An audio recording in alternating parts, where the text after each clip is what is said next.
ನಮಸ್ಕಾರ. ನನ್ನೆಲ್ಲ ಯೂಟ್ಯೂಬ್ ಸಬ್ಸ್ಕ್ರೈಬರ್ಗಳಿಗೆ ಮತ್ತು ದಿನನಿತ್ಯ ವಿಡಿಯೋಗಳನ್ನು ನೋಡಿ ಪ್ರೋತ್ಸಾಹ ಮಾಡೋವಂಥವರಿಗೆ ನನ್ನ ನಮಸ್ಕಾರಗಳನ್ನು ಹೇಳ್ತಾ ನಾವಿವತ್ತು ಚಾರ್ಮುಡಿ ಘಾಟ್ ರಸ್ತೆಯಲ್ಲಿ ಇದ್ದೀವಿ. BC ರೋಡಿಂದ ಚಾರ್ಮುಡಿ ಊರು, ಚಾರ್ಮುಡಿ ಚೆಕ್ ಪೋಸ್ಟ್ ಏನು ಸಿಗ್ತದೆ ಅಲ್ಲಿವರೆಗೂ ಒಂದು ಲೆಕ್ಕ ಆದರೆ 50 ಕಿಲೋಮೀಟರ್. ಚಾರ್ಮುಡಿ ಘಾಟ್ ಅನ್ನೋದೇನಿದೆ ಅದು ಚಿಕ್ಕಮಗಳೂರು ಜಿಲ್ಲೆಗೆ ಸ್ವಲ್ಪ ಹೊಂದ್ಕೊಂಡಂಗೆ ಇದ್ದರೆ ಇನ್ನು ಸ್ವಲ್ಪ ದಕ್ಷಿಣ ಕನ್ನಡ ಜಿಲ್ಲೆಗೆ ಹೊಂದ್ಕೊಂಡಿರ್ತದೆ. ಮುಖ್ಯವಾಗಿ ಏನಂತಂದರೆ ಇಲ್ಲಿ 11 ಏರ್ಪಿನ್ ಕರುಗಳು ಇರ್ತದೆ. ಆ 11 ಏರ್ಪಿನ್ ಕರುಗಳಲ್ಲಿ ಎಲ್ಲ ಏರ್ಪಿನ್ ಕರುಗಳು, ಎಲ್ಲ ಕ್ರಾಸ್ಗಳು ಕೂಡ ದಕ್ಷಿಣ ಕನ್ನಡ ಜಿಲ್ಲೆಗೆ ಇರ್ತದೆ. ಯಾವುದು ಕೂಡ ಚಿಕ್ಕಮಗಳೂರು ಜಿಲ್ಲೆಗೆ ಇರೋದಿಲ್ಲ. ಈ 11 ಕಿಲೋಮೀಟರ್ ರಸ್ತೆಯನ್ನು ಹೋಗ್ಲಿಕ್ಕೆ ನಮಗೆ ಸರಿಸುಮಾರು 15ರಿಂದ 20 ನಿಮಿಷಗಳನ್ನು ಸಮಯ ತೆಗೆದುಕೊಳ್ತದೆ. ನಿಮಗೆ ಈ ವಿಡಿಯೋದಲ್ಲಿ ಈ 11 ಕಿಲೋಮೀಟರ್ನ ರಸ್ತೆಯ ವಿಡಿಯೋನ ತೋರಿಸಲಿಕ್ಕೆ ನಾನು ಇಷ್ಟಪಡ್ತೇನೆ. ಘಾಟ್ ಸೆಕ್ಷನ್ನಲ್ಲಿ ವಿಡಿಯೋ ಮಾಡುವುದು ಅಷ್ಟು ಈಸಿ ಅಲ್ಲ, ಆದರೂ ಸ್ಲೋಗೆ ಡ್ರೈವಿಂಗ್ ಮಾಡ್ತಾನೆ ವಿಡಿಯೋನ ಮಾಡ್ತಾ ಈ ಮಾಹಿತಿನ ನಿಮಗೆ ತೋರಿಸ್ಲಿಕ್ಕೆ ಇಷ್ಟಪಡ್ತೇನೆ. ನೀವು ನೋಡ್ಬೋದು, ಈಗ ಮೊದಲನೇ ಕರ್ವ್ ಇದು ಏರ್ಪಿನ್ ಕರ್ವ್. ನೀವು ಅಲ್ಲಿ ಬೋರ್ಡಲ್ಲಿ ಕಾಣಿಸ್ತದೆ, ಫುಲ್ ಡೀಪ್ ಟರ್ನ್ಗಳು ಬರ್ತದೆ.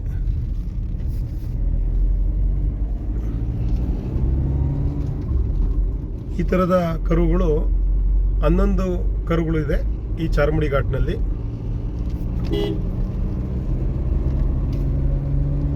ಹನ್ನೊಂದು ಕರುಗಳು ಕೂಡ ಎಲ್ಲವೂ ಕೂಡ ದಕ್ಷಿಣ ಕನ್ನಡ ಜಿಲ್ಲೆಗೆ ಸೇರ್ತದೆ. ಒಂದೊಳ್ಳೆ ಕೆಲಸ ಏನಂದರೆ ಇಲ್ಲಿ ಸ್ವಲ್ಪ ಬೇಸಿಗೆ ಬಂದಾಗ ಎಲ್ಲ ಕಡೆ ಸೈಡ್ನಲ್ಲಿರುವಂಥದ್ದು ಎಲ್ಲದನ್ನು ತೆಗಿತಾರೆ. ಒಂದು ಜೋಳದ ಲಾರಿ ಸುಟ್ಟೋಗಿತ್ತು, ಅದು ಇದಿದೆ. ಇದು 2ನೇ ಕರು ನೋಡಿ. ಈಗ ತುಂಬ ಡೀಪ್ ಟರ್ನ್ಗಳು ಇರ್ತದೆ. 1 ಮತ್ತು 2ನೇ ಕರು ಹತ್ರದಲ್ಲೇ ಇದೆ, ಮತ್ತು 3ನೇ ಕರು ಕೂಡ ಹತ್ತಿರದ ಸ್ವಲ್ಪ ಸಿಗ್ತದೆ. ತದನಂತರ ಸ್ವಲ್ಪ ದೂರ ಮತ್ತೆ ದೂರ ಸಾಗಬೇಕು. ಆಮೇಲೆ ಕರುಗಳಿಗೆ 5, 6, 7 ಎಲ್ಲ ಬೇಗ ಸಿಗ್ತದೆ. ಮತ್ತು 10, 11 ಕೂಡ ಒಟ್ಟಿಗೆ ಇದೆ. ಪಕ್ಕದಲ್ಲೇ ಏರ್ಪಿನ್ ಕರುಗಳು ಇರ್ತದೆ.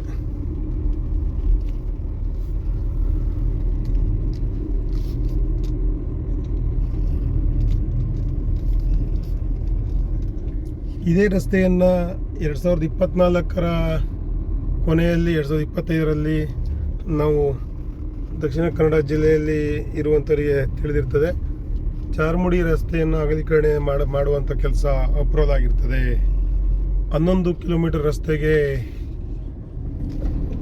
350 ಕೋಟಿಯಷ್ಟು ಹಣ ಬಿಡುಗಡೆ ಆಗಿರ್ತದೆ ಅಂಥೇಳಿ ಮಾಹಿತಿಯನ್ನು ಹಾಕ್ತಾರೆ. ಇಲ್ಲಿನ ಸಂಸದರು, ಶಾಸಕರು ಮಾಹಿತಿಗಳನ್ನು ಕೂಡ ಒದಗಿಸಿರ್ತಾರೆ. ಬಟ್ ಈಗ 2026ನೇ ಇಸ್ವಿಯಲ್ಲಿ ಬಂದಿದ್ದೇವೆ. 2024ನೇ ಇಸ್ವಿಯಲ್ಲಿ ಕೊಟ್ಟಂಥ ಮಾಹಿತಿ 2025ನೇ ಇಸ್ವಿ 1 ವರ್ಷ ಕಳೆದರೂ ಕೂಡ ಯಾವುದೇ ರೀತಿಯಾದ ರಸ್ತೆ ಅಗಲೀಕರಣ ಇರ್ಬೋದು, ತಡೆಗೋಡೆ ಮಾಡುವಂಥ ಕೆಲಸ ಇರ್ಬೋದು, ಯಾವುದೇ ರೀತಿಯ ಕೆಲಸ ನಡೀತಾ ಇಲ್ಲ ಅನ್ನೋದಕ್ಕೆ ಈ ವಿಡಿಯೋ 2026ರ ವಿಡಿಯೋ ಅದಕ್ಕೆ ಸಾಕ್ಷಿಯಾಗಿರ್ತದೆ ಅಂತ ಹೇಳ್ಬೋದು.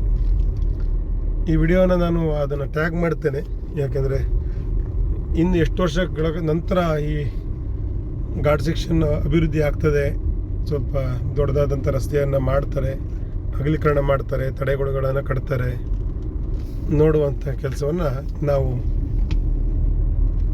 ಮಾಡ್ಬೋದಾಗ್ತದೆ. ಯಾಕೆಂದರೆ ಕಳೆದ 1.5 ವರ್ಷಗಳಿಂದ ಬರೀ ಪೇಪರ್ಗಳು, ಪತ್ರಕರ್ತರ ನ್ಯೂಸ್ಗಳಲ್ಲಿ ಮತ್ತು ನ್ಯೂಸ್ಗಳಲ್ಲಿ ನಾವು ನೋಡಿರ್ತೇವೆ.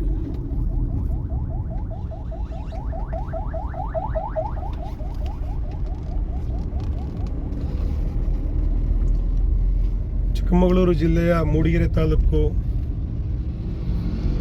ಇನ್ನು ಹಲವು ಕೊಟ್ಟಿಗೆಹಾರ ನಗರ ಭಾಗಗಳು ಇರ್ಬೋದು. ಬೇಲೂರಿನ ಸ್ವಲ್ಪ ಬೇಲೂರು ತಾಲೂಕು, ಹಾಸನ ಜಿಲ್ಲೆ ಏನು ಬೇಲೂರು ತಾಲೂಕಿದೆ, ಅವ್ರುಗಳು ಇದೇ ರಸ್ತೆಗಳನ್ನು ಮುಖ್ಯವಾಗಿ ಯೂಸ್ ಮಾಡ್ತಾರೆ ಅಂತಲೇ ಹೇಳ್ಬೋದು. ದಕ್ಷಿಣ ಕನ್ನಡ ಜಿಲ್ಲೆಗೆ ಬರೋಕ್ಕಿರ್ಬೋದು, ಅಥವಾ ಮೂಡುಬಿದಿರೆಯ ಶಿಕ್ಷಣ ಸಂಸ್ಥೆಗಳು ಏನಿರ್ತದೆ, ಕಾರ್ಕಳ ಮತ್ತು ಮೂಡುಬಿದಿರೆ ಸುತ್ತಮುತ್ತಲಿನ ಶಿಕ್ಷಣ ಸಂಸ್ಥೆಗಳಿಗೆ ಮಕ್ಕಳುಗಳು ಏನು ಓದಲಿಕ್ಕಿದ್ದಾರೆ ಅವ್ರುಗಳಿಗೆ ಈ ರಸ್ತೆ ತುಂಬ ಇಂಪಾರ್ಟೆಂಟ್ ಆಗಿರ್ತದೆ ಅಂತ ಹೇಳ್ಬೋದು.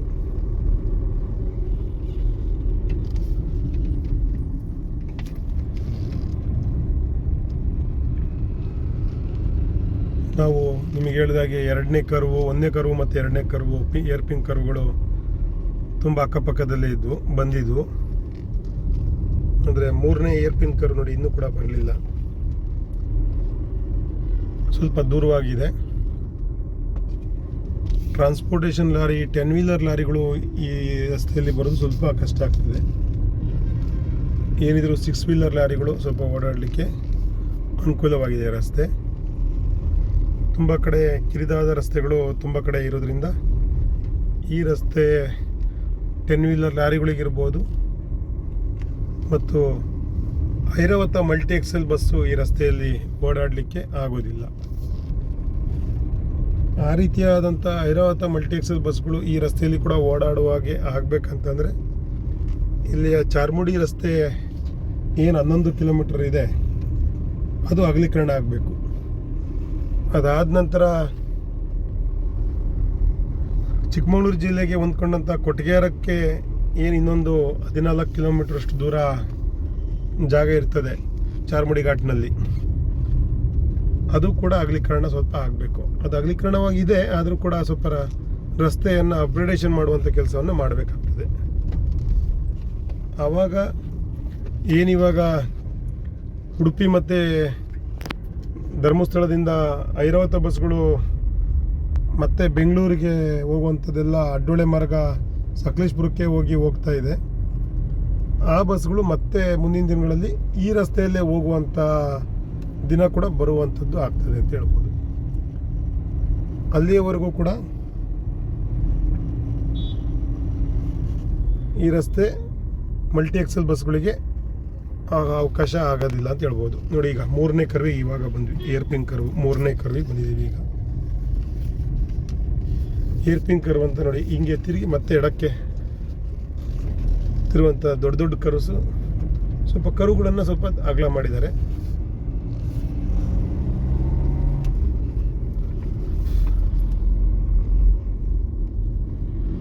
ನಾವಿಲ್ಲೇನು ಹೋಗ್ತಾ ಇದ್ದೀವಿ, ಈ ರಸ್ತೆ ಇದೆಲ್ಲ ಪೂರ್ತಿ ದಕ್ಷಿಣ ಕನ್ನಡ ಜಿಲ್ಲೆಗೆ ಸೇರುವಂಥ ರಸ್ತೆ,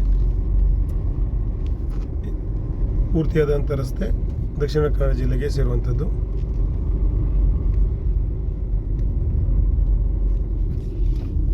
ನಾಲ್ಕನೇ ಕರ್ವಿಗೆ ಬಂದಿದ್ದೀವಿ, ಏರ್ಪಿನ್ ಕರ್ವ್ 4.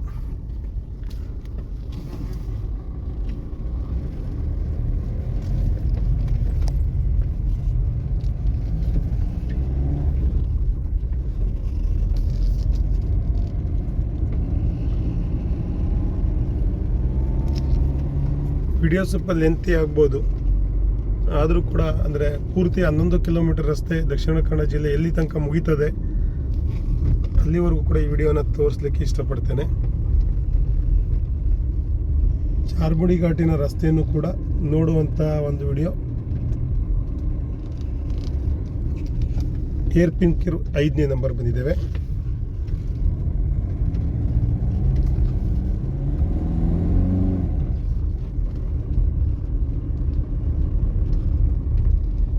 ಐದನೇ ಕರ್ವ್ ಮುಗಿಸಿದ್ದೇವೆ. ಈಗ ನೋಡಿ, ಗೋಡೆಗಳು ಬಿದ್ದೋಗುವಾಗ ಅಂದರೆ ಗುಡ್ಡಗಳು ಕುಸಿದಾಗ ತಡೆಗೋಡೆಗಳನ್ನು ಕಟ್ಟಿರುವಂಥದ್ದು ಮಾಡಿದ್ದಾರೆ. 4, 5, 6 ನಮಗೆ ಅಕ್ಕಪಕ್ಕದಲ್ಲೇ ಸಿಗ್ತವೆ ಅನ್ನೋದಕ್ಕೆ ನೋಡಿ ಇದು ಕಾರಣ. ಮತ್ತು 7 ಕೂಡ 8 ಕೂಡ ನಮಗೆ ಈಗನೇ ಸಿಗ್ತದೆ ಸ್ವಲ್ಪ ದೂರದಲ್ಲೇ. 7, 8 ಸಿಕ್ಕಿದ ನಂತರ 9 ಸಿಗುವಾಗ ಸ್ವಲ್ಪ ದೂರ ಆಗ್ತದೆ ಏರ್ಪಿನ್ ಕರ್ವು.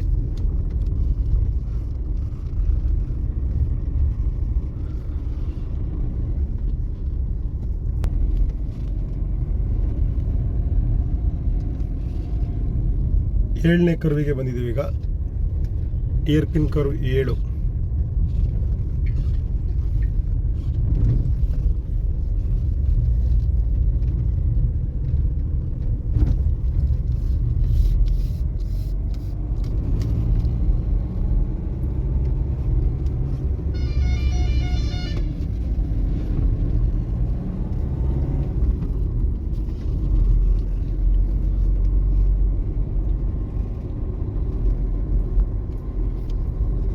ಮುಂದಿನ ತಿಂಗಳು ಶಿವರಾತ್ರಿ ಇರುವ ಕಾರಣ ಈ ರಸ್ತೆಯಲ್ಲಿ ಅತಿ ಹೆಚ್ಚು ಪಾದಯಾತ್ರೆ ಮಾಡುವಂಥದ್ದು ಈ ಚಾರ್ಮುಡಿ ರಸ್ತೆಯಲ್ಲಿ.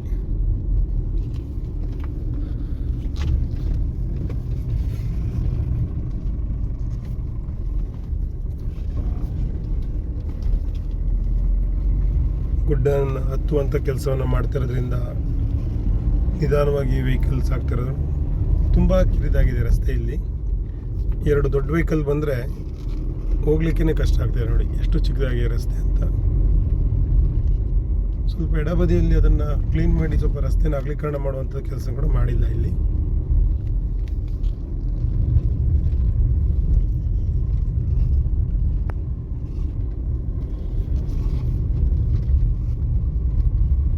ನಾವೀಗ 8ನೇ ಏರ್ಪಿನ್ ಕರ್ವಿಗೂ ಕೂಡ ಬಂದಿದ್ದೇವೆ. 8ನೇ ಏರ್ಪಿನ್ ಕರ್ವ್ ಕಾಣಿಸ್ತಾ ಇದೆ ನಿಮಗೆ ಅಂತ ಅನ್ಕೋತೀನಿ. ಇಲ್ಲಿಂದ 9ನೇ ಏರ್ಪಿನ್ ಕರ್ವಿಗೆ ಸ್ವಲ್ಪ ದೂರ ಆಗ್ತದೆ, ಸ್ವಲ್ಪ ದೂರ ಕಾಣಿಸ್ತದೆ.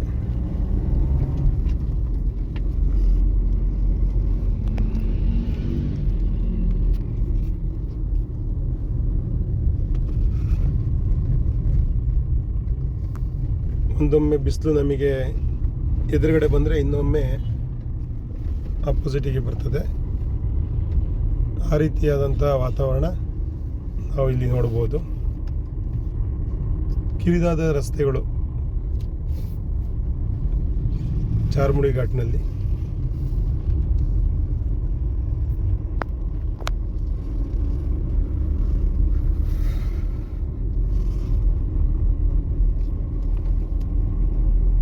ಇನ್ನೇನು 2-3 ಕಿಲೋಮೀಟರ್ನಲ್ಲಿ ನಾವು ದಕ್ಷಿಣ ಕನ್ನಡ ಜಿಲ್ಲೆಯ ಗಡಿ ಭಾಗಕ್ಕೆ ಬರ್ತೇವೆ. ಅದು ಚಾರ್ಮುಡಿಯ ಘಾಟ್ನ ಕೊನೆಯ ಇದಕ್ಕೆ. ಅಲ್ಲಿವರೆಗೂ ಈ ವಿಡಿಯೋವನ್ನು ನಾನು ನಿಮಗೆ ತೋರಿಸ್ಲಿಕ್ಕೆ ಇಷ್ಟಪಡ್ತೇನೆ.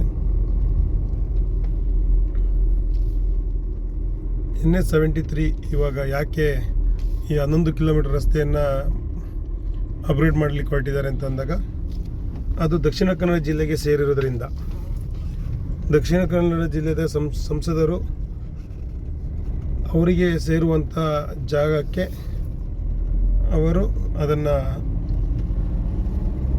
ಮುನ್ನೆಲೆಗೆ ತಂದು, ಮಾತುಗಳನ್ನು ಮುನ್ನೆಲೆಗೆ ತಂದು ಅದನ್ನು ಡಿಸ್ಕಸ್ ಮಾಡಿ ಅಪ್ಗ್ರೇಡ್ ಮಾಡುವಂಥ ಕೆಲಸವನ್ನು ಮಾಡಿಸಿರ್ತಾರೆ.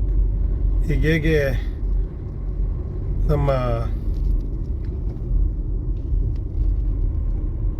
ಚಾರ್ಮುಡಿಯಿಂದ BC ರೋಡ್ನ ಹೊರಗಡೆ ಕೆಲಸ ಆಗ್ತಾಯಿದೆ ನೋಡಿ. Curve number 59, hairpin curve 9. ಇನ್ನು 2 ಕರ್ವ್ಗಳಿದೆ.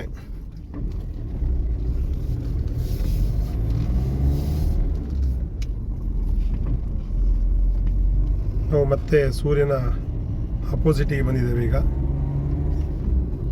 ಇನ್ನೊಂದು ಸ್ವಲ್ಪ ಸೆಕೆಂಡ್ನಲ್ಲಿ ಮತ್ತೆ ಅದು ನಮಗೆ ಉಲ್ಟಾ ಆಗ್ತದೆ, ರಸ್ತೆ ಕಾಣುವ ರೀತಿ. ದಕ್ಷಿಣ ಕನ್ನಡ ಸಂಸದರು ಚಾರ್ಮುಡಿ ಘಾಟ್ ಇಳಿದ ತಕ್ಷಣ ಏನಿದೆ ಅಲ್ಲಿಂದ BC ರೋಡ್ನ ಹೊರಗಡೆ NH73ರಲ್ಲಿ ಏನು ಬರ್ತದೆ 50 ಕಿಲೋಮೀಟರ್ನಷ್ಟು ದೂರ, 55 ಕಿಲೋಮೀಟರ್ನಷ್ಟು ದೂರ, ಅದನ್ನು ಅಪ್ಗ್ರೇಡೇಷನ್ ಮಾಡುವಂಥದ್ದು.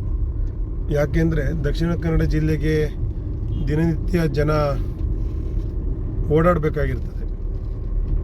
ಚಾರ್ಮುಡಿಯಿಂದ ಕಕ್ಕಿಂಜೆ, ಮುಂಡಾಜೆ, ಉಜಿರೆ, ಬೆಳ್ತಂಗಡಿ, ಗುರುವಾಯನಕೆರೆ, ಮಡ್ಯಾಂತರ, ಪುಂಜುಲ್ಕಟ್ಟೆ, ಇದೆಲ್ಲ ಜಾಗದಿಂದ ದಿನನಿತ್ಯ ದಕ್ಷಿಣ ಕನ್ನಡ ಜಿಲ್ಲೆಯ ಕೆಲಸದ ಸೀಮಿತವಾಗಿ ಓಡಾಡುವಂಥ ಕೆಲಸ ಇರ್ತದೆ. ತಾಲೂಕು ಯಾವುದು ಬರ್ತದೆ ಅಂತ ಬಂದಾಗ BC ರೋಡು ಕೂಡ ಒಂದು ತಾಲೂಕಾಗಿರ್ತದೆ, ಮತ್ತು ಬೆಳ್ತಂಗಡಿ ಕೂಡ ತಾಲೂಕಾಗಿರ್ತದೆ. ಕಕ್ಕಿಂಜೆ ನಗರ ಭಾಗದವರು ಕಕ್ಕಿಂಜೆ, ಗುರುವಾಯನಕೆರೆ, ಉಜಿರೆ ಎಲ್ಲರೂ ಕೂಡ ತಾಲೂಕು ಅಂತ ಬಂದಾಗ ಬೆಳ್ತಂಗಡಿ ತಾಲೂಕಿಗೆ ಓಡಾಡಲಿಕ್ಕೆ ಇಂಪಾರ್ಟೆಂಟ್ ಆಗಿರ್ತದೆ. ತಾಲೂಕು ಪ್ರದೇಶಕ್ಕೆ ಏನಕ್ಕಾದ್ರು ತಾಲೂಕು ಆಡಳಿತ ಪ್ರದೇಶಗಳಿಗೆ ಹೋಗಬೇಕು ಅಂದರೆ ಬೆಳ್ತಂಗಡಿ, ಜಿಲ್ಲಾ ಪ್ರದೇಶಕ್ಕೆ ಹೋಗಬೇಕು ಅಂದರೆ ದಕ್ಷಿಣ ಕನ್ನಡ ಜಿಲ್ಲೆಗೆ ಹೋಗಬೇಕಾಗಿರ್ತದೆ. ಆ ಕಾರಣಕ್ಕೆ ಈ ರಸ್ತೆಯನ್ನು NH73 ಇಲ್ಲಿಯ ಸಂಸದರು ಯಾರಿರ್ತಾರೆ, ದಕ್ಷಿಣ ಕನ್ನಡ ಜಿಲ್ಲೆಯ ಸಂಸದರು ಯಾರಿರ್ತಾರೆ, ಅವರು ಇದನ್ನು ಅಪ್ಗ್ರೇಡ್ ಮಾಡುವಂಥ ಕೆಲಸವನ್ನು ಮಾಡಿಸಿರ್ತಾರೆ.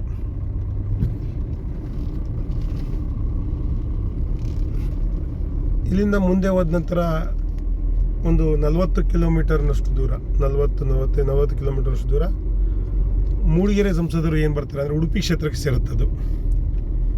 ಉಡುಪಿ ಕ್ಷೇತ್ರಕ್ಕೆ ಸೇರಿದಾಗ ಉಡುಪಿ ಚಿಕ್ಕಮಗಳೂರು ಸಂಸದರು ಒಂದೇ ಸಂಸದರು. ಜಿಲ್ಲೆ ಅಂತ ಬಂದಾಗ ಉಡುಪಿ ಜಿಲ್ಲೆ ಬೇರೆ, ಚಿಕ್ಕಮಗಳೂರು ಜಿಲ್ಲೆ ಬೇರೆ ಆಗಿರ್ತದೆ. ಸಂಸದರು ಬಂದಾಗ ಉಡುಪಿಯ ಕ್ಷೇತ್ರದ ಸಂಸದರು ಈ ಏನು ಚಾರ್ಮುಡಿ ಘಾಟ್ನ ದಕ್ಷಿಣ ಕನ್ನಡ ಜಿಲ್ಲೆಯ ಜಾಗ ಮುಗೀತದೆ, ಅಲ್ಲಿಂದ ಮೂಡಿಗೆರೆಯ ಜನ್ನಾಪುರ ಅಂತ ಏನು ಜಾಗ ಇದೆ, ಗೋಣಿಬೀಡು ಜನ್ನಾಪುರ, ಅಲ್ಲಿಯವರೆಗೆ ಅಲ್ಲಿಯ ಕ್ಷೇತ್ರದ ಜನರು ಅವರು ಹಾಸನದ ಸಂಸದರ ಜೊತೆ ಒಟ್ಟಿಗೆ ಮಾತುಕತೆಯನ್ನು ಮಾಡಿ,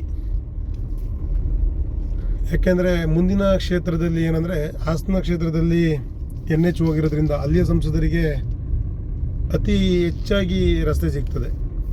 ಬೇಲೂರು ತಾಲೂಕಿನಿಂದ ಹಿಡಿದು ಹಳೇಬೀಡು, ಬಾಣಾವಾರ, ಜವಗಲ್ ಮತ್ತು ಅರಸೀಕೆರೆ, ತಿಪ್ಟೂರು ಮುಟ್ಟವರೆಗೂ ಕೂಡ ಆ ರಸ್ತೆ ಅವರಿಗೆ ಸರಿಸುಮಾರು 85ರಿಂದ 100 ಕಿಲೋಮೀಟರ್ನಷ್ಟು ರಸ್ತೆ ಹಾಸನದ ಸಂಸದರಿಗೆ ಒಳಗೊಂಡಿರ್ತದೆ. ಅವರು ಅದನ್ನು ಅಪ್ಗ್ರೇಡೇಷನ್ ಮಾಡಬೇಕು ಅಂತ ಅಂದರೆ ಬಾಣಾವರದಿಂದ ಮೂಡಿಗೆರೆವರೆಗೆ ಏನಿದೆ ಅಥವಾ ಕೊಟ್ಟಿಗೆರೆ ತನಕ ಏನಿದೆ ಅಲ್ಲಿಗೆ 2 ಕ್ಷೇತ್ರದ ಸಂಸದರು ಮಾತನಾಡಿಕೊಂಡು ಇದನ್ನು ಮಾಡಬೇಕಾಗಿರ್ತದೆ. ಜನಗಳಿಗೆ ಇದ್ರ ಬಗ್ಗೆ ಮಾಹಿತಿನೇ ಇರೋದಿಲ್ಲ.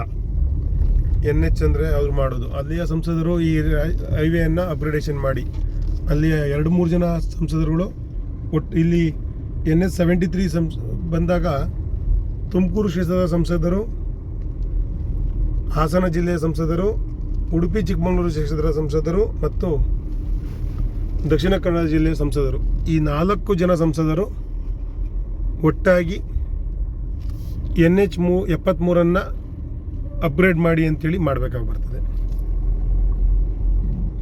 ಇವತ್ತು NH 173 ಮೂಡಿಗೆರೆಯಿಂದ ಚಿತ್ರದುರ್ಗದವರೆಗೆ NH ಅಪ್ಗ್ರೇಡ್ ಆಗ್ತಿದೆ, ರಸ್ತೆ ಅಗಲೀಕರಣ ಆಗ್ತಿದೆ, ತುಂಬ ವೇಗವಾಗಿ ಕೂಡ ಕೆಲಸ ಆಗ್ತಿದೆ. ಕಳೆದ ವಾರ ಅಲ್ಲಿ ನಾನು ತಿರುಗಾಡಿದಾಗ ಅಲ್ಲಿ 173 ಹೈವೇನ ನೋಡಿದಾಗ ಎಲ್ಲಿಂದ ಹೋಗ್ತದೆ ಅಂತಂದರೆ ಮೂಡಿಗೆರೆಯಿಂದ ಚಿಕ್ಕಮಗಳೂರಿನ ಕೆಲಸ ಆಗಿಲ್ಲ, ಚಿಕ್ಕಮಗಳೂರಿಂದ ಕಡೂರು ಕ್ಷೇತ್ರವರೆಗೆ ಆಗಿದೆ. ಕಡೂರಿನಿಂದ ಏನು ಹೊಸದುರ್ಗ ಕ್ಷೇತ್ರಕ್ಕೆ ರಸ್ತೆ ಇದೆ ಅದು ಕೂಡ ಒಂದು 50% ಕೆಲಸ ಆಗಿದೆ ಅಂತ ಹೇಳ್ಬೋದು. ಹೊಸದುರ್ಗದಿಂದ ಮತ್ತೆ ನಾವು ಹೊಳಲ್ಕೆರೆ ನೋಡ್ಬೋದು, ಹೊಳಲ್ಕೆರೆಯಿಂದ ಚಿತ್ರದುರ್ಗ ಕೆಲಸ ಕೂಡ ಆಗಿದೆ. ನಾವು ಇವಾಗ 10ನೇ ಏರ್ಪಿನ್ ಕರ್ವಿಗೆ ಬಂದಿದ್ದೀವಿ, ಡೀಪ್ ಟರ್ನ್. ನಿನ್ನೆ ಇಲ್ಲಿ ಲಾರಿ ಬಿದ್ದಂಥದ್ದು ಮಾಹಿತಿ ಹೇಳ್ಬೇಕಂದ್ರೆ 10ನೇ ಏರ್ಪಿನ್ ಕರ್ವನ್ನು ಮುಗಿಸಿದ್ವಿ, ಮತ್ತೆ ನಾವು ಸೂರ್ಯನಿಗೆ ಆಪೋಸಿಟ್ ಆಗಿ ಬಂದ್ವಿ. 11ನೇ ಕರ್ವ್ ತಿರುಗೋದಾಗ ಮತ್ತೆ ಸೂರ್ಯ ನಮ್ಮ ಹಿಂದಕ್ಕೆ ತಿರುಗ್ತಾನೆ. ಏರ್ಪಿನ್ ಕರ್ವಲ್ಲಿ ನೋಡಿ ಲಾರಿಗಳು ಈ ಥರ ತಿರುಗುವಾಗ ನಾವು ಕಾಯಬೇಕಾಗ್ತದೆ.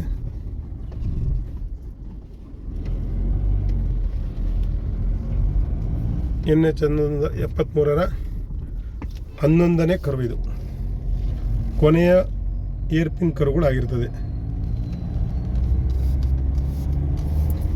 ಇಲ್ಲಿಂದ ಹೆಚ್ಚು ಒಂದು ಅರ್ಧ ಕಿಲೋಮೀಟರ್ ದೂರಕ್ಕೆ ನಾವು ಈ ಚಾರ್ಮುಡಿ ಘಾಟಿನ 11 ಕಿಲೋಮೀಟರ್ ರಸ್ತೆ ದಕ್ಷಿಣ ಕನ್ನಡ ಜಿಲ್ಲೆಗೆ ಏನು ಸೇರ್ತದೆ ಆ ರಸ್ತೆಯನ್ನು ನಾವು ಇಲ್ಲಿಗೆ ಕ್ಲೋಸ್ ಮಾಡುವಂಥದ್ದು. ನೀವು ಇಲ್ಲಿ ನೋಡ್ತಿರ್ಬೋದು ಬೋರ್ಡ್ಗಳನ್ನು ಬಲಭಾಗದಲ್ಲಿ ದಕ್ಷಿಣ ಕನ್ನಡ ಜಿಲ್ಲೆಗೆ ಇಲ್ಲಿಗೆ ಕ್ಲೋಸ್ ಆಗುವಂಥದ್ದು.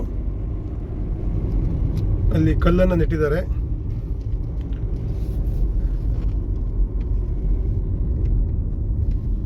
ಇದು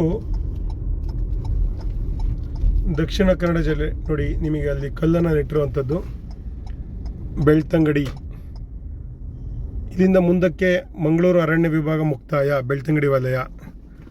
ಅಲ್ಲಿಂದ ಮುಂದಕ್ಕೆ ಬರುವಂಥದ್ದು, ಇಲ್ಲಿಂದ ಮುಂದಕ್ಕೆ ಬರುವಂಥದ್ದು ಉಡುಪಿ ಮತ್ತು ದಕ್ಷಿಣ ಚಿಕ್ಕಮಗಳೂರು ಜಿಲ್ಲೆಯ ಕ್ಷೇತ್ರದ ಸಂಸದರಿಗೆ ಬರ್ತದೆ. ಇದೆಲ್ಲ ಚಾರ್ಮುಡಿ ಘಾಟಿನ ವಿಡಿಯೋದ ಬಗ್ಗೆ ನಿಮಗೆ ಮಾಹಿತಿ ಸಿಕ್ಕಿದೆ ಅಂತ ಹೇಳ್ತಾ ಇಲ್ಲಿಗೆ ನನ್ನ ವಿಡಿಯೋನ ಮುಗಿಸ್ತೇನೆ. ಮುಂದಿನ ದಿನಗಳಲ್ಲಿ ಇಲ್ಲಿಯ ವಿಡಿಯೋಗಳನ್ನು ಕೂಡ ಅಪ್ಡೇಟನ್ನು ಮಾಡ್ತೇನೆ. ಧನ್ಯವಾದಗಳು ಅಂತ ತಿಳಿಸ್ತಾ ವಿಡಿಯೋನ ನೋಡಿ ಲೈಕ್ ಮಾಡಿ, ಶೇರ್ ಮಾಡಿ, ಕಮೆಂಟ್ ಮಾಡಿ ಅಂತೇಳಿ ಧನ್ಯವಾದಗಳು ಹೇಳ್ತೀನಿ. Thank you.